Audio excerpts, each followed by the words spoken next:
व्याप्तं गगन सदसं तत्त्वमस्यादिलक्ष्यम् एकं नित्यं विमलमचलं सर्वदा साक्षिभूतं भावातीतं त्रिगुणरहितं श्री सद्गुरुतं नमामि।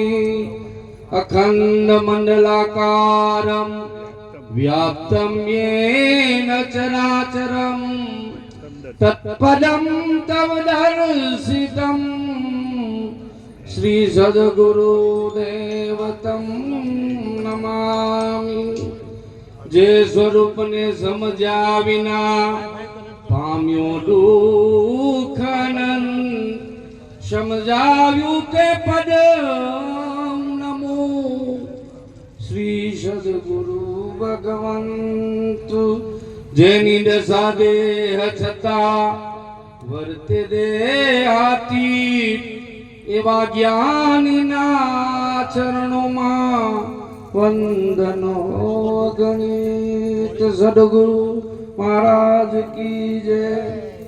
तो आजे आ લીંબોઈ ગામની પાવન ભૂમિએ ગજાનન મહારાજના જ્ઞાન યજ્ઞમાં આપ સૌ અરસપરસ પરમ પૂજ્ય પરથીરામ બાપુની છત્રછાયામાં આપણે લાવો લઈ અને લેવરાવે છે બદલ ગજાનન મહારાજના પરિવારને લાખ લાખ વંદન।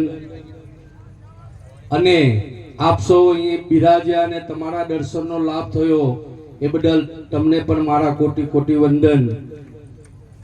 આજનો આ અવસર મહાપુરુષો કહે છે કે સંત સમાગમ એ અતિ દુર્લભ છે। એટલે કહે છે કે માટ મિલે પુની ટાટ મિલે સુટ ભાટ મિલે યુટી સુખદાઈ। આ બધું આપણને મળે। કદાચ સારા પુણ્ય હોય તો આપણને માટા પર મળે, પિતા પર મળે। એટલે કે માટ મિલે પુની ટાટ મિલે સુટ ભ્રાટ મિલે। સારા છોકરાઓ પણ મળી જાય, સારા ભાઈઓ પણ મળી જાય, આ બધું મળે। માટ મિલે પુની ટાટ મિલે સુટ ભાટ મિલે યુવતી સુખદાई। સારી પત્ની પણ મિલે, लोक मिले बीजी लोक मिले सुर लोक मिले वैकुंठ को जाई। कदाच अहिया सुधी आपणे पहोंचीए आ बधुं आपणे मळे। पण सुंदरदास एम कहे छे के आ संत समागम मळवो अति दुर्लभ छे। अने एमां पण आवा परथीराम बापुनुं सानिध्य जो आपणे मळे ने तो अति दुर्लभ छे। कारण के आवा ज्ञानीना आपणे जईए ने एमना चरणोमां અને એમના એક આપણો જો શબ્દ એમનો એક લાગી જાય તો જેમ કહે છે કે જેમ ભમરી ઈયને ચટકો દે અને કીટ ભમર રૂપ બની જાય એમ કે। એટલે પ્રભાત મહારાજ કહે છે કે ભાવ લાવી તે ગુરુજીને સેવીએ રે। જો આપણો ભાવ નહીં હોય તો હમણાં મહારાજે કીધું તેમ કે સેવન નહીં થાય। तो मट जन्म मरण नो मार भाव लावी गुरुजी ने सेविए रे। सदगुरु वचन ने विचार टारे जीव सहजे ते शिव रूप थाय भाव लावी ते गुरुजी ने सेविए रे। एक सेजनी अंदर शिव रूप बनी जाए, આપણી અજ્ઞાનતા મટી જાય। પણ આવા સદગુરુનો સંગ કરે તો જો સંગ ના થાય ને અને દૂર રહી તો કોઈ કાર્ય થાય નહીં। એટલે સંગ કરે તો આવા સંતનો તો શિવરૂપ થાય। કેમ કે આપણામાં જે અજ્ઞાનતા પરેલી છે પણ આવા મહાપુરુષોના શરણે જવાથી સચ્ચિદાનંદ સ્વરૂપ તો છે જ, પર ક્યારે ખબર પડે। જેમ પથ્થરની અંદર મૂર્તિ તો છે જ પણ એ આવરણથી ઢંકાયેલી છે। જ્યાં સુધી આવરણ ન હટે ત્યાં સુધી પ્રગટ મૂર્તિ થાય એવી નથી। એમ આપણી પણ આ વિદ્યાથી ઢંકાયેલા છે।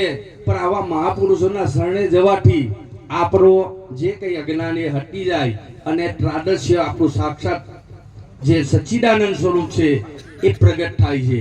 પણ આવા સંતોના શરણે જવા વગર કોઈ કાર્ય થતું નથી। એટલે મહાપુરુષો કહે છે કે તમે ભાવ લાવી ગુરુજીને સેવીએ તો આ જીવ સહેજે શિવરૂપ થાય. અને આગળ પણ પ્રમાણ આપ્યા કે કોણે કોણે સેવા, તો કે છે કે ભરે બમડી અરને ચટકો રે, આ કીટ ભમર રૂપ બની જાય બાવ, લાવી તે ગુરુજીને સેવીએ રે. એક કીટ એને પૂરી અને એને ભમર રૂપ બનાવી દે છે, તેમ સદગુરુ પણ એના રૂપ બનાવે છે.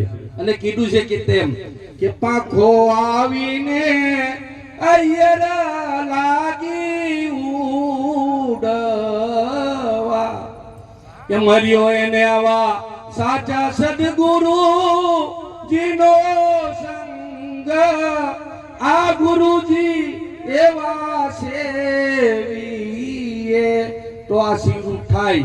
અને એને માટે પ્રમાણ કીધું કે રામ કૃષ્ણ જનક સુખ જોગ્યા રે, અને એ તો પૂજે છે આ સદગુરુના પાવ, પાવ લાવી તે ગુરુજીને સેવીએ રે. આવા રામ અને કૃષ્ણ, જનકજી, સુખદેવજી આવા પ્રમાણો આપ્યા છે કે એ પણ સદગુરુનો શરણે જઈને ભગવાનનું પદ પામ્યા. કૃષ્ણ ભગવાનને ખુદ લોકો કહેતા હતા કે ભગવાન ભગવાન, પણ જ્યારે સાદીપુરની મહારાજના આશ્રમે જાય છે તો એ પણ કહે છે કે આવો ભગવાન આવો ભગવાન. ત્યારે કહે છે પ્રભુ કે હે મહારાજ, કે લોકો તો ધ્યાસથી કહેતા હોય, કોઈ અધ્યાસથી કહેતું હોય, કોઈ અનુમાનથી કહેતું હોય, કોઈ કલ્પનાથી કહેતું હોય, પણ હું ભગવાન કેવી રીતે છું? અને જ્યારે સાદીપની ઋષિ એમને ઉપદેશ આપ્યો ત્યારે પટ્ટા પણ, અને જો તમે તો એક ફોટો છે પાનનો, અને એમાં બાલ મુકુંદનો ફોટો છે, અને એનો જમણા જ પગનો અંગૂઠો એના મોંમાં છે, ચરણના વચન થાય. અને આ સદગુરુનું વચન એના મુખમાં જ્યારે થયું લીધું એટલે કીધું કે કરાર વિંદે પડાર વિંદે મુખાર વિંદે વિનવે સયંતમ વટસ્ય પટ્રચ પુટે શયાનમ બાલ મુકુંદમ મનસા સ્મરામી. આવા મહાપુરુષો પણ સદગુરુના ચરણે જઈને આ ભગવાનના પદને પામ્યા. એવું જ આજે પણ હમણાં આગળ આ પદને જેમ એક ભક્તરાજના પદમાંથી હમણાં 3 મહાપુરુષોને બાપુએ અધિકાર આપ્યો, એમને પણ લાખ લાખ વંદન કે એમને મહારાજનું પદ આપ્યું. જે ભક્તમાંથી મહારાજ થયા, અને એને પણ આજે લાખ લાખ વંદન કે આ પદને પામ્યા છે. અને એવું પદ છે કે કોઈ કાર્ય નાશ થાય એવું નથી.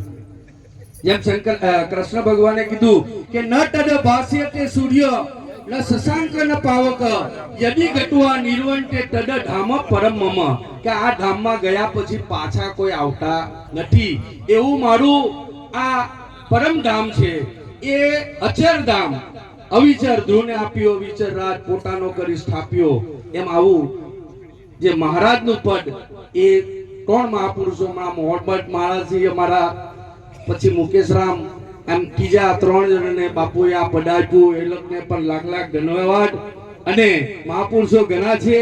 આટલો મને જે તક આપ્યું, બાપુના ચરણોમાં મારી વાણી અર્પણ કરી હું વાણીને વિરામ આપું છું. બોલો સદગુરુ મહારાજ.